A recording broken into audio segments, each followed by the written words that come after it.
এক বোন প্রশ্ন করেছেন, প্রশ্নটা হলো আমার হাজবেন্ডের, তিনি প্রায় সময় বলেন আমাকে ছেড়ে দিব বা দিয়ে দিবে, এমনকি কিছু নিয়ে কথা বনিবনা না হলেই তোর কপালে তালাক আছে এমন কথা বলেন। এখন আমার মনে এই একটা প্রশ্ন সবসময় আসে, সেটা হচ্ছে এতবার শব্দটা বলার পরও আমাদের সম্পর্ক কি আদৌ আছে? আমি চেষ্টা করি সবসময় চুপ থাকার, কিন্তু অনেক সময় হয়ে ওঠে না। যখন গায়ে হাত তোলে বা মিথ্যা অপবাদ দেয় বা চরিত্র নিয়ে কথা বলে, এমনকি আমার বাবা মাকে তুলে গালিগালাজ করে। যে বোন এই প্রশ্ন করেছেন, আমরা প্রথমেই সহমর্মিতা প্রকাশ করছি। অনেক অমানুষ স্বামী আছে যারা মেয়েদের প্রতি এরকম অবিচার করছে। এক্ষেত্রে আপনার স্বামী আপনার প্রতি যে অবিচারের কথা আপনি বলেছেন যে তিনি আপনার প্রতি অবিচার করছেন, যদি এই কথা তিনি বলেন যে তোমাকে তালাক দেব বা তোমাকে তালাক দিয়ে দিতে হবে বা তোমাকে আমি ছেড়ে দিব অথবা তোমার কপালে তালাক আছে, এই জাতীয় কথা বলার কারণে দাম্পত্য সম্পর্ক ভেঙে যায় না, তালাক হয় না। তালাক হয় পার্টিকুলার কোন ওয়ার্ড যখন ব্যবহার করা হয় যেটা অতীতকালীন ক্রিয়া, যে তোমাকে তালাক দিলাম, ছেড়ে দিলাম, এই টাইপের কথা বললে তালাক হয়ে যায়। তালাক দেব বা তোমাকে তালাক দিতে হবে আমার, এই টাইপের কথা বলার মানে হলো ভবিষ্যতে সে দিবে, সে নিয়ত করেছে কিন্তু দেয়নি এখনো, যার কারণে এটা তালাক হয় না। এক্ষেত্রে আমাদের সবারই একটা জিনিস জানা দরকার, বিশেষ করে এখানে বেশিরভাগ মানুষই যারা আছেন তারা হয়তো এখানে ব্যাচেলর লাইফ লিড করেন, হয়তো ফ্যামিলি দেশে আছে, এমনকি যারা দেশেও আছেন তাদের ক্ষেত্রে এই একই জিনিস প্রযোজ্য যে আমরা অনেক সময় ফ্যামিলিকে কথায় কথায় আমরা তালাকের হুমকি দেই। এই জিনিসটা খুবই জঘন্য একটা বিষয়। আমরা আসুন্নাহ ফাউন্ডেশন থেকে আপনারা জানেন দেশে সেবামূলক নানা রকম কাজ যেমন করছি, ঠিক তেমনি ভাবে মানুষকে সচেতন করবার জন্য অনেক দাওয়ামূলক কাজও আমরা করছি। আপনারা প্রবাস থেকে আলহামদুলিল্লাহ অনেকেই আমাদের সাথে জড়িত আছেন, অনেকে আমাদের সাথে যোগ দিয়েছেন, আমাদের ভালো কাজের সঙ্গী আছেন আলহামদুলিল্লাহ।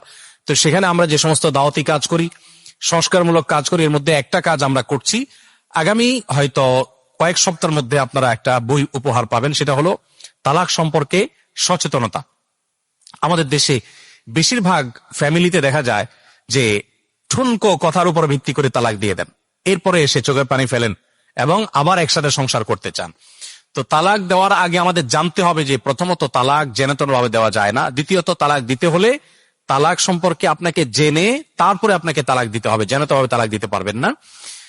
যদি আপনি সঠিকভাবে তালাক দেন তাহলে একসময় ফিরে নেওয়ার সুযোগও থাকে, কিন্তু সেই মাসআলা না জানার কারণে এমন ভাবে দেন যে এটা আর ফেরত নেওয়ার সুযোগ থাকে না। তালাক দেওয়ার পর ওটাকে তওবা করে। অনেক এলাকায় আছে যে তালাক দিয়ে দিছে, এখন হুজুর নিয়ে আসছে, হুজুরের কিছু খাওয়ায় টাকা পয়সা দিয়ে দিলে হুজুর তওবা পড়ায় দেয়, আবার একসাথে থাকে। এরকম কোন সিস্টেম ইসলামে নাই। মক্কার ইমাম সাহেবকে এনেও যদি তওবা পড়ান তারপরেও তালাক জোড়া লাগবে না যদি আপনি তালাক সেভাবে দেন। এই জন্য ভাইরা আমার, তালাক দেওয়ার আগে আমাদের বহুবার ভাবতে হবে। বিচক্ষণ কোন আলেমের সাথে পরামর্শ করা ছাড়া কখনো তালাক উচ্চারণ করা যাবে না। এমন ভাবে তালাক দিতেই নবী সাল্লাল্লাহু আলাইহি ওয়াসাল্লাম নিষেধ করেছেন যেভাবে তালাক দিলে আর ফেরত নেওয়া যায় না। কিভাবে দিলে ফেরত নেওয়া যায়, কিভাবে দিলে ফেরত নেওয়া যায় না, এটা জানার জন্যই আমরা ওই ছোট্ট ছোটি বইটা করেছি। এটা ইনশাল্লাহ পিডিএফ আপনারা পেয়ে যাবেন আশা করছি। সঙ্গরি মসজিদের পেজে তারা পোস্ট করতে পারেন চাইলে, এটা যখন আমরা প্রচার করব তখন আপনারা পিডিএফ কালেকশন করে নিতে পারেন। এই তালাকের বিষয়ে আমি বলবো যে সবাইকে অ্যাওয়্যার হতে এবং সচেতন হতে। অনেকে মনে করেন মুখে তালাক দিলে তালাক হয় না, অনেকে মনে করেন রাগের সময় তালাক দিলে তালাক হয় না। এগুলো সবগুলো ভুল ধারণা। রাগের সময় তালাক দিলে যদি তালাক না হয় তাহলে পৃথিবীতে কোনো তালাক হবে না, কারণ তালাক তো আর ভালোবাসতে বাসতে দেয় না।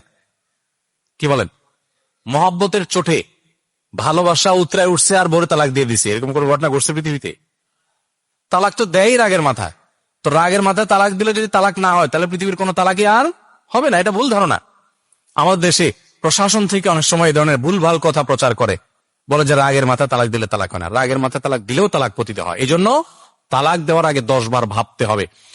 আমি প্রায় সময় বলি যে স্বামী স্ত্রী ঝগড়া লাগছে, পারলে একটু ধাক্কা দিয়ে দিলেন, পরে দরকার হলে আপনার বিচার করা যাবে। বেশি ধাক্কা দিলে দরকার হলে আপনি একটা বোকা দিলেন, কিন্তু তালাক উচ্চারণ করবেন না।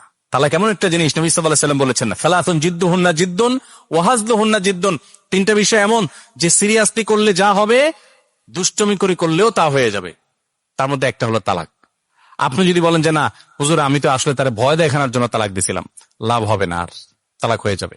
এই জন্য মুখ দিয়ে এই জিনিস চলে যাও, ভেগে যাও, তোমার বাপের বাড়ি চলে যাও, তোমার সাথে আর সংসার নাই, এই শেষ হয়ে গেল, তালাক দিয়ে দিলাম, এই সমস্ত কথা বলবেন না।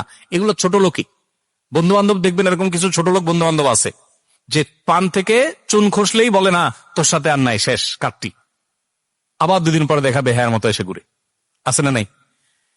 এরকম ছোট লোক স্বামী হলো সেই স্বামী যে স্বামী কথায় কথায় তালাকের কথা বলে। তালাকের কথা কেন? একটা সম্পর্ক অনেক কষ্ট করে জোড়া লাগে, বনিবনা হয়তো অসুবিধা হয়, প্রথম একটু অসুবিধা হবে, পরে ঠিকঠাক হয়ে যাবে। কেন কথায় কথায় তালাক? আবার অনেক মহিলা আছে এরকম ছোট লোকই করে, কথায় কথায় ব্যাগ গোছায়। কথায় কথায় কি করে? ব্যাগ গোছায়। ব্যাগ গোছায় কি জন্য? নোংরা যাওয়ার জন্য, মক্কা শরীফ যাওয়ার জন্য? কিসের জন্য ব্যাগ গোছায়? তোর সংসার আর করবো না, বাহির বাড়িতে চলে যাব। এটা এক প্রকার ছোট লোকই। এই জন্য ভাইয়েরা আমার, তালাক মুখে কখনো